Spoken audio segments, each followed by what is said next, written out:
السلام علیکم ورحمۃ اللہ وبرکاتہ۔ بسم اللہ الرحمن الرحیم، نحمده ونصلی ونسلم علی رسولہ کریم، اما بعد فاعوذ باللہ من الشیطان الرجیم، بسم اللہ الرحمن الرحیم۔ وَلَقَدْ أَرْسَلْنَا إِلَىٰ أُمَمٍ مِّن قَبْلِكَ فَأَخَذْنَاهُمْ بِالْبَأْسَاءِ وَالضَّرَّاءِ لَعَلَّهُمْ يَتَضَرَّعُونَ صدق اللہ العظیم۔ وقال النبی صلی اللہ علیہ وسلم: لا عدوى ولا طيرة ولا هامة ولا سفر وفر من المجذوم كما تفر من الأسد او كما قال النبی صلی اللہ علیہ وسلم۔ میرے محترم سامعین و سامعات، آج 26 مارچ جمعرات ہے اور دنیا بھر کے اندر ایک خوف کی کیفیت طاری ہے، اور وہ خوف ایک ایسی مخلوق کا ہے جو انسان کو نظر نہیں آ رہی، لیکن اس نے اپنے وجود اور اپنے بنانے والے کے وجود کو منوا لیا۔ اللہ سبحانہ وتعالی ارشاد فرماتے ہیں: ہم تکلیفیں اور مصیبتیں بھیجتے ہیں اس لیے کہ انسان اللہ کی طرف رجوع کرے اور عاجزی اختیار کرے، لعلہم یتضرعون، اپنے دلوں کو سخت نہ کرے۔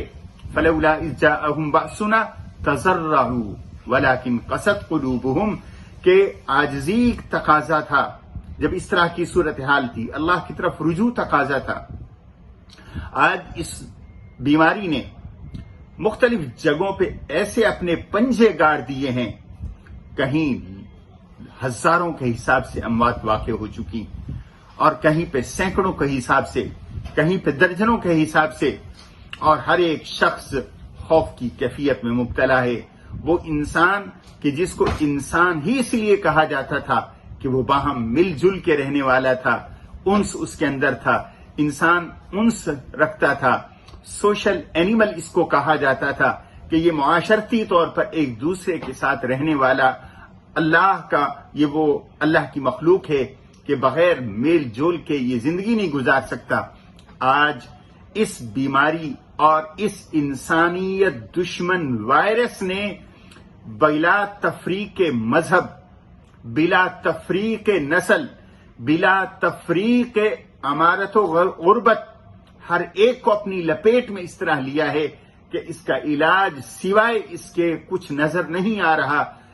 آج کے اس ترقی یافتہ دور کے اندر بھی، کہ انسان سے دور ہو جائے۔ تو آج انسان گھروں کے اندر محصور ہو گئے، چنانچہ ضرورت ہے اللہ کو یاد کرنے کی اور احتیاطی تدابیر اختیار کرنے کی۔ استغفار کریں، توبہ کریں، اللہ اس مصیبت سے تمام انسانوں کی جان چھڑائے اور انسانیت کو اللہ کی نافرمانی سے بچائے۔ یہ نافرمانی کا نتیجہ ہے کہ اس طرح کی مصیبتیں انسانوں پر آتی ہیں۔ چنانچہ آج حکومت چاہے کسی بھی ملک کی ہو، اور ہم بات کریں ہانگ کانگ کی، اس نے ہدایات دی ہیں کہ ایک دوسرے سے الگ رہیں اور بڑا اجتماع نہ کریں۔ چنانچہ ان اجتماعات پر پابندی کے نتیجے میں بہت سارے کلبز، چرچز، ٹیمپل بند ہو چکے۔ مسجدوں کو ابھی تک الحمدللہ آبادی ہے، لیکن ہمارا فرض بنتا ہے کہ ہم احتیاط اختیار کرتے ہوئے کسی کو وہ موقع نہ دیں کہ کوئی مسجد پر انگلی اٹھائے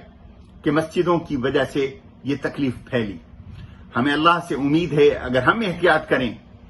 ہم گھر سے وضو کر کے آئیں، اس لیے کہ وضو کی جگہ پر جب اجتماع ہوگا تو امکان ہے بیماری وہاں سے پھیلے، اور یہ سنت بھی ہے کہ گھروں سے ہم وضو کر کے آئیں، اور جو ہم میں سے بوڑھے ہیں، زیادہ عمر کے ہیں، ضعیف ہیں، بیمار ہیں اور بچے ہیں، وہ بالکل مسجد نہ آئیں، اور جو صحت مند ہیں اگر وہ بھی مسجد کی بجائے گھر میں نماز پڑھیں گے تو اللہ ان کو جماعت کا ثواب نصیب فرمائیں گے۔ مسجد کا فنکشن چلتا رہے گا، لیکن مسجدوں میں تعداد کم سے کم ہو، اور جب ہم سنتیں اور نوافل گھر سے پڑھ کے آئیں اور فرض پڑھ کے واپس گھر میں جا کے سنت اور نوافل ادا کریں تو یہ ہماری طرف سے ایک کنٹریبیوشن ہے۔ جب ہم آئیں ماسک پہن کے آئیں۔